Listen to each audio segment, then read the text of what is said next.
জামাতের আমির অস্ত্রধারী দেহরক্ষী পাচ্ছেন। জামাতের পক্ষ থেকে বেশ সমালোচনা করা হচ্ছিল তারেক রহমানকে লক্ষ্য করে যে তাকে অতিরিক্ত নিরাপত্তা দেওয়া হচ্ছে, প্রোটোকল দেওয়া হচ্ছে, একটা মানে পারসেপশন তৈরি করা হচ্ছে যে তারেক রহমান ক্ষমতায় আসবেন এবং সেইভাবেই তার প্রোটোকল দেওয়া হচ্ছে।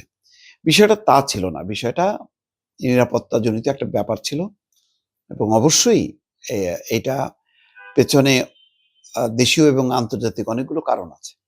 এটার আমি বিশদ ব্যাখ্যা না করলেও এটাকে অস্বীকার করা যাবে না। যার কারণে তারেক রহমান কিন্তু তার মায়ের অসুস্থতার খবরে চট করে দৌড়ে আসতে পারেননি। তিনি বলছিলেন যে এটা আমার একার সিদ্ধান্তের ব্যাপার না, এটা দলের ব্যাপার, এটা সংশ্লিষ্ট কর্তৃপক্ষের ব্যাপার। তার মানে বোঝাই দিচ্ছিল যে যথেষ্ট পরিমাণ নিরাপত্তা না পেলে তার পক্ষে আসাটা এটা ঝুঁকিপূর্ণ।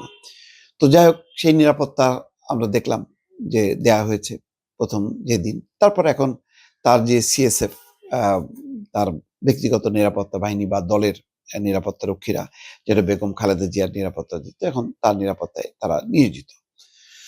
এবং এই ব্যাপারেও কোনো সন্দেহ নেই যে পরিমাণ তারেক রহমানকে ঘিরে মানুষের ঢল, এর মধ্যেই তো এই ধরনের ঘটনার মধ্যেই তো নিরাপত্তা বিষয়টা লঙ্ঘিত হয় বা বিঘ্নিত হয়। তো সেটা তার নিরাপত্তা দরকার।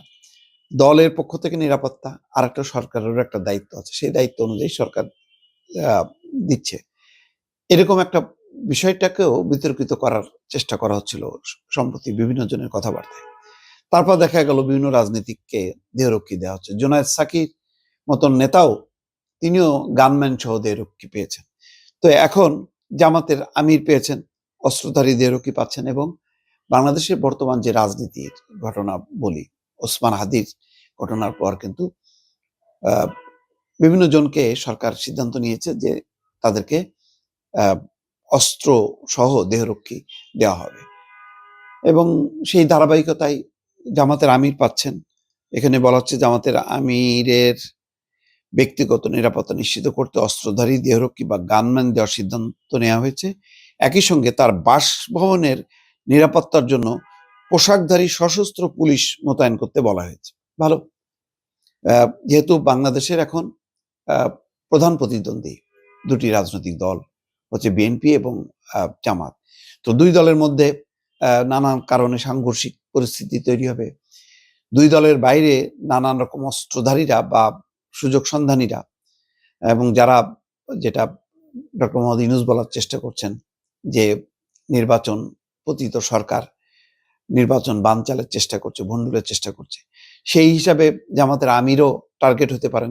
সুতরাং তার বাসভবন এবং তার যেখানে যাতায়াত করবেন সেখানে দেহরক্ষী দেওয়াটা যুক্তিসঙ্গত, এই ব্যাপারে কোনো রকম সন্দেহ নেই। কিন্তু ওই যে কথায় কথায় ঘুরে ফিরে তারেক রহমানের দিকে দৃষ্টি তোলা, আঙুল তোলা, এটা আমার ধারণা বিভিন্ন স্তর থেকে যেভাবে তোলা হচ্ছে এটা সঠিক না। যার যার গুরুত্ব, যার যার নিরাপত্তা বিবেচনা করে সরকার এটি করবে। এই ব্যাপারে সরকারের কোনো কার্পণ্য নেই। সরকার উদার হস্তে এইভাবে গানম্যান, পুলিশ সহ, এটা বিগত 15 বছরে কল্পনাও করা যেত না। এখন পরিবর্তিত রাজনৈতিক পরিস্থিতিতে অনেকে সেই সুবিধাটা পাচ্ছেন। এটাও কিন্তু মনে রাখা দরকার। তত্ত্বাবধায়ক অন্তর্বর্তী সরকার যখন থাকবে না, তখন কিন্তু এই সুবিধাগুলি থাকবে না। সুতরাং হিসাব করে কথা বলা উচিত।